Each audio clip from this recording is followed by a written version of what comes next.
నమస్తే సార్, మాది కట్టెంపూడి, మా భర్త రాంబాబు, మాది నా పేరు రాజేశ్వరి, ఆయన పేరు రాంబాబు.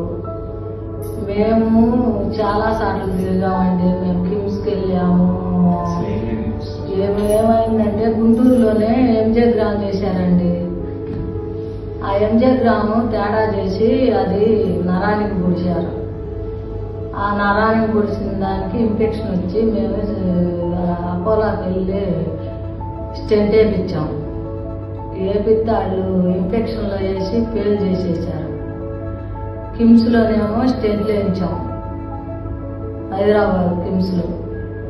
అక్కడి నుంచి వచ్చి మేము చాలా బాధలు పడ్డామండి. మాకు చెప్పుకుంటే తీరే కాదు. నేను ఒక్కదాన్నే ఉండి ఇవన్నీ తిరిగి మా అబ్బాయి వాళ్ళు మా పాడలు చేసి వెళ్ళిపోతే నేను ఒక్కదాన్నే తీసుకొని తిరగలేక ఎన్నో ఇబ్బందులు పడి మంగళగిరి దగ్గర అక్కడ కూడా చూపించాను. చూపించినాక మా మేనల్లుడు చెప్తే ఇక్కడికి వచ్చాం. వస్తే ఇక్కడ లలిత హాస్పిటల్లో అనురాజ్ సార్ దగ్గరికి వచ్చాం. వస్తే చూశాడు. చూసి ఇన్ఫెక్షన్ చేరింది, అది ఆపరేషన్ చేయాలన్నారు. వాళ్ళు 5-6 కలిసి క్లీమ్ చేసుకొని చేశారండి. చేస్తే కోమాలోకి వెళ్ళిపోయాడు. వెళ్ళిపోయిన తర్వాత 15 రోజులకు వచ్చాడు బయటికి వచ్చినాక అనురాజ్ సారు, అవినాష్ సార్ అని అక్కడ పాత బిల్డింగ్లో ఆయనకు కూడా నమస్తే అండి. మమ్మల్ని ఎంతో గౌరవంగా ఎన్నో బాధలు పడి మేము ఎక్కడికొస్తే మమ్మల్ని ఎంతో ఆదరించి మమ్మల్ని బాగా చూసుకున్నారండి.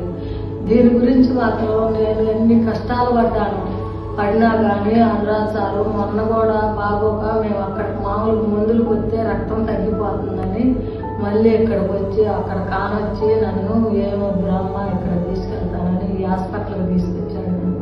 తీసుకొచ్చి 1 నెల రోజులు ఉన్నానండి. 1 నెల రోజులు నా దగ్గర ₹1 అద్దె కానీ ఏం తీసుకోకుండా నన్ను చూసి ఇంటికి పంపాడు. ఇప్పుడు మనిషిగా కొంచెం తేరుకున్నాడండి. నాకు 2 కొడుకులండి. నా కొడుకులో ఇంకొక పెద్ద కొడుకు అనుకున్నాను అనురాజ్ సార్ని. అంత అభిమానంగా చూశాడు, నన్ను అంత ఆదరించాడు మా ఇద్దరిని. ఇప్పటికైనా సరే మమ్మల్ని వస్తే మాత్రం రాండమ్మా రాంబాబు ఏం చేస్తున్నామని అంత మర్యాదగా అంత గౌరవంగా నన్ను చూసి నన్ను ఆదరించిన దేవుడు అంటే అనురాజ్ సారే మాకు.